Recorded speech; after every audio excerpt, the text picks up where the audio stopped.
છે એ હૃદયના અંદર પંચગીત છે, પણ પંચગીતના હૃદયના અંદર આ પુષ્ટિ માર્ગના 5 તત્વ છે.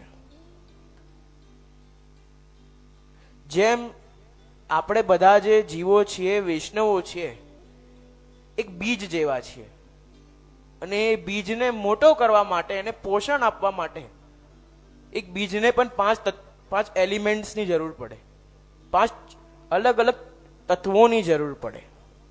અને જ્યાં 5 તત્વો એને મળે ત્યારે જઈને એનું ગ્રોથ થાય, ત્યારે જઈને એ મોટું થાય. એટલે આપણા જેવા હર જીવને આ પુષ્ટિમાર્ગના 5 તત્વોની જરૂર છે. આવ્યો ને જલ તત્વ એટલે શું? તો યમુનાજી. અગ્નિ તત્વ તો શ્રી મહાપ્રભુજી. પૃથ્વી તત્વ તો વ્રજભૂમિ. આકાશ તત્વ એટલે ઠાકુર. અને વાયુ તત્વ શ્રી ગિરિરાજ બાવા ગિરિરાજજી.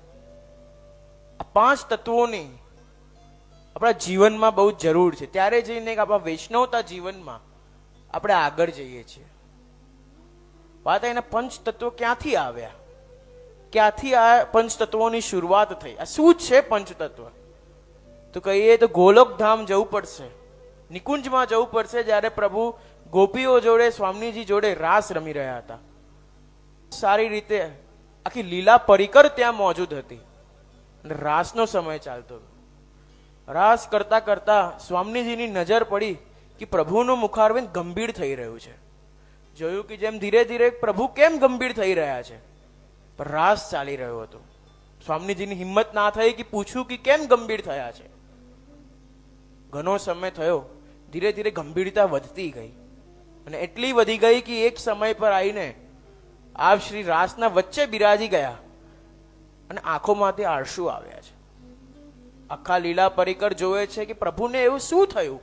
અહીંયા આખું નિકુંજ મોજૂદ છે, લીલા પરિકરના હર એક જીવ મોજૂદ છે, અને રાસ જેવો અલૌકિક વાતાવરણ છે, અને આપશે રડી રહ્યા છે. ત્યાં સ્વામીજીને ખૂબ દુઃખ થયો અને જઈને પૂછ્યું કે પ્રભુ શું થયું? આટલો સુંદર અલૌકિક વાતાવરણ છે, રાસ ચાલી રહ્યા છે, આપનો આખો લીલા પરિકર આપના શરણોમાં છે.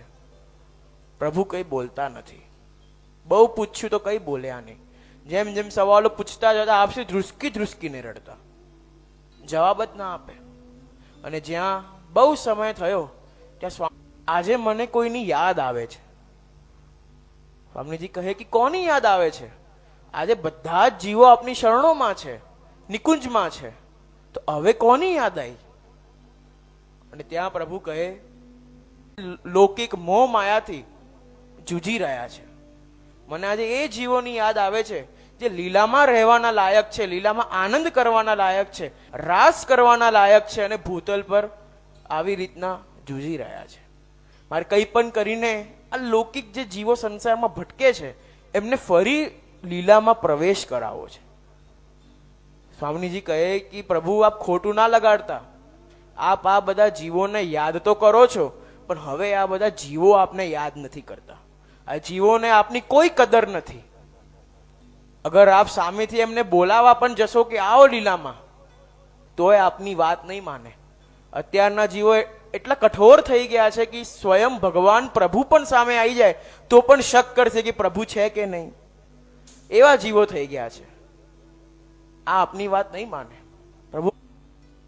ત્યાં સ્વામીજી કહે કે પ્રભુ આપ જીવોને સાનુભાવ ક્યાંથી કરાવશો કે આપ પ્રભુ છો, આપ ભૂતલ પર બિરાજો છો, આ વૈષ્ણવોને લીલામાં પ્રવેશ કરાવવા આવ્યા છો. વૈષ્ણવો જીવોને ક્યાંથી ખબર પડશે? અને ત્યાં પ્રભુએ કહે કે મને આપણા કરતા એકલી નહીં પધારું, હું પધારીશ તો આખા લીલા પરિકરને લઈને ત્યાં પધારીશ. અને ત્યાં આ મનોરથ થયો. શ્રી યમુનાજી, ગિરિરાજજી, મહાપ્રભુજી, આખું વ્રજ મંડળ, વ્રજભૂમિ બધા જ મનોરથ કરીને આપ સર્વ વૈષ્ણવોને આ